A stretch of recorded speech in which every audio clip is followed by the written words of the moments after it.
We're turning up the volume on the madness. 2019's hypnotic maritime nightmare that terrified theaters, baffled audiences, and left critics spellbound. The Lighthouse, a film that didn't just arrive, it crashed ashore, dragging with it a century of maritime folklore, psychological torment, and mythic doom. And it is up next on Quip Quest Deep Dive Xtra. In October 2019, A24 released an 11 million black and white fever dream that pushed standard cinema to its absolute limits. Major outlets scrambled to decode the claustrophobic, square-frame horror movie filled with sea monsters, manic rants, and enough booze to drown a fleet. The studio gambled on an art house period piece, and instead of sinking, it carved out the critically acclaimed cult phenomenon that audiences couldn't shake.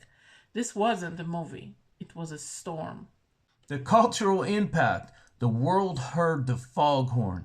It became the defining psychological character study of the late 2010 cinema, a film that didn't just explore cabin fever, but held a mirror to toxic masculinity, guilt, and the crushing weight of isolation. Critics compared it to The Shining, Beckett, Prometheus, and maritime folklore. Audiences walked out dazed, haunted, and unsure whether they'd watched the film or survived the ritual. The foghorn followed them home. The narrative trap, reality is a liar. Behind the salt spray, foghorns, and kerosene fumes lies a hollow, terrifying masterpiece, one where every frame, every rant, every memory is filtered through the two minds that can no longer distinguish reality from hallucinations.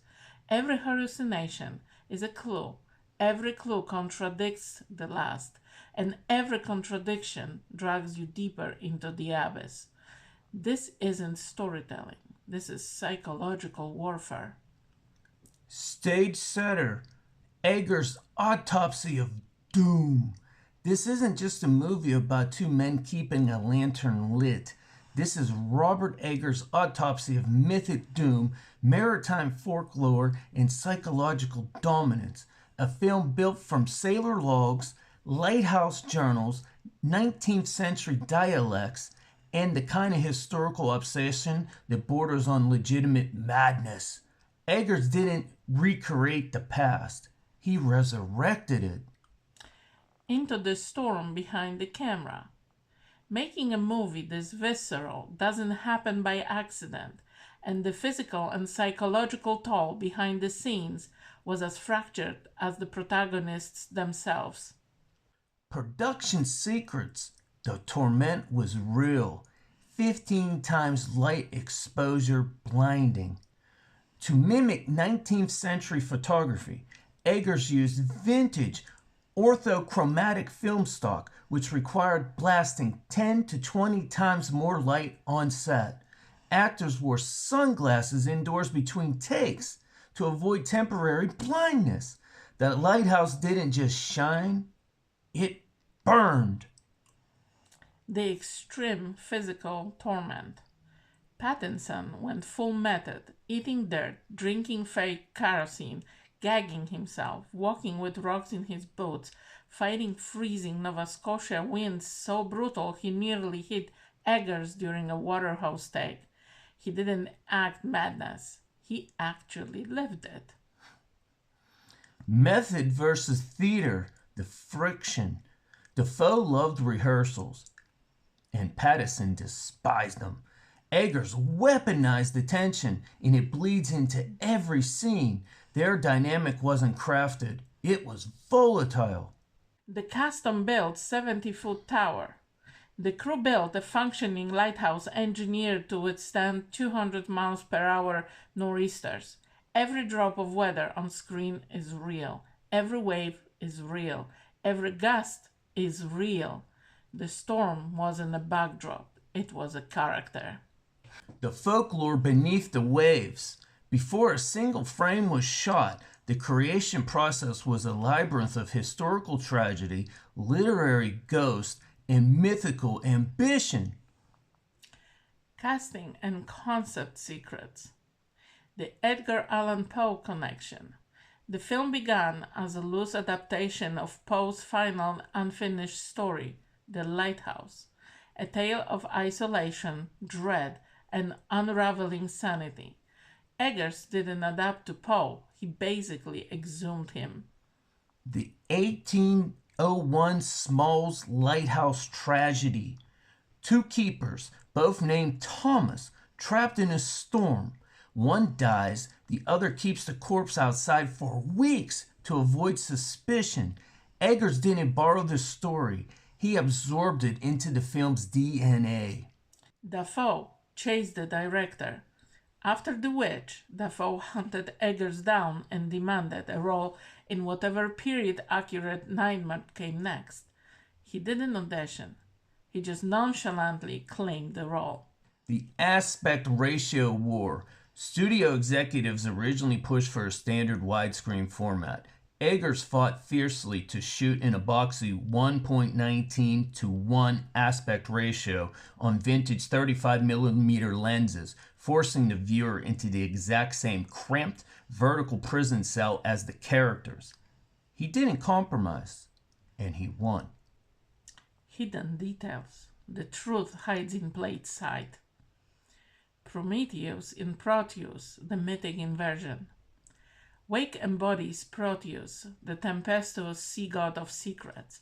Ephraim mirrors Prometheus, stealing forbidden light and suffering the ancient punishment.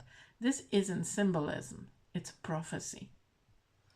The seagull curse. The one-eyed seagull harassing Ephraim is a direct callback to maritime lore.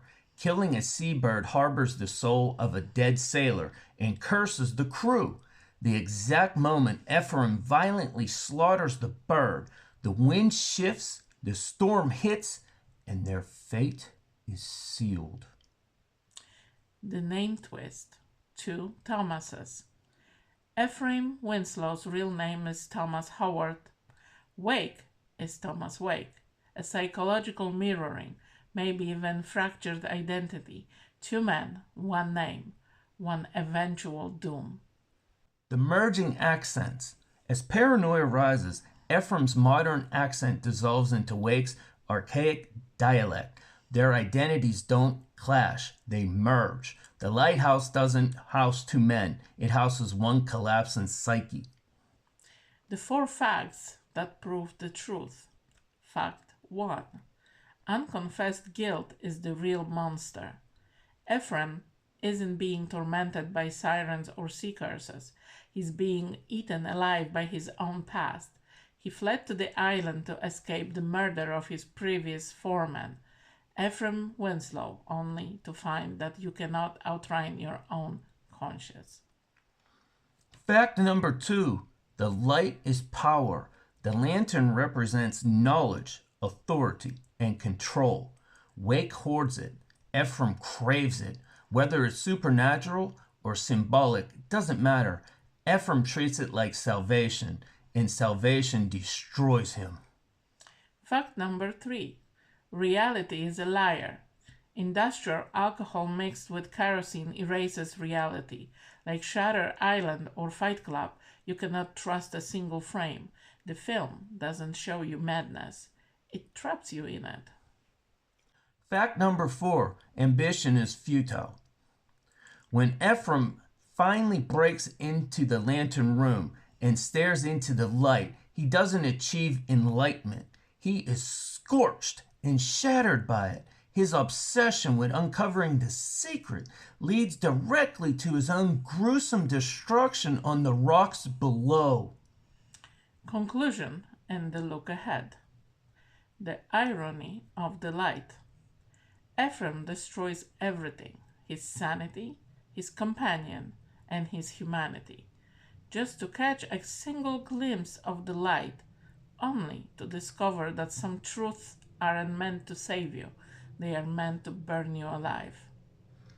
When you zoom out, The Lighthouse didn't just capture 2019 cinema, It's carved its own unique space in the evolution of modern psychological horror. The anatomy of isolation horror. 1980s, The Shining, the isolation of the family unit. The threat comes from the historical ghost of the hotel breaking down a father's mind. 2015's The Witch, the isolation of faith. The threat comes from the wild wilderness testing of a family's religious fanaticism. 2019's The Lighthouse, the isolation of the self. The threat isn't external, it's two broken men trapped in a pressure cooker with their own guilt, ego, and rot. If you watch it tonight, pay attention to the restlessness, low frequency foghorn.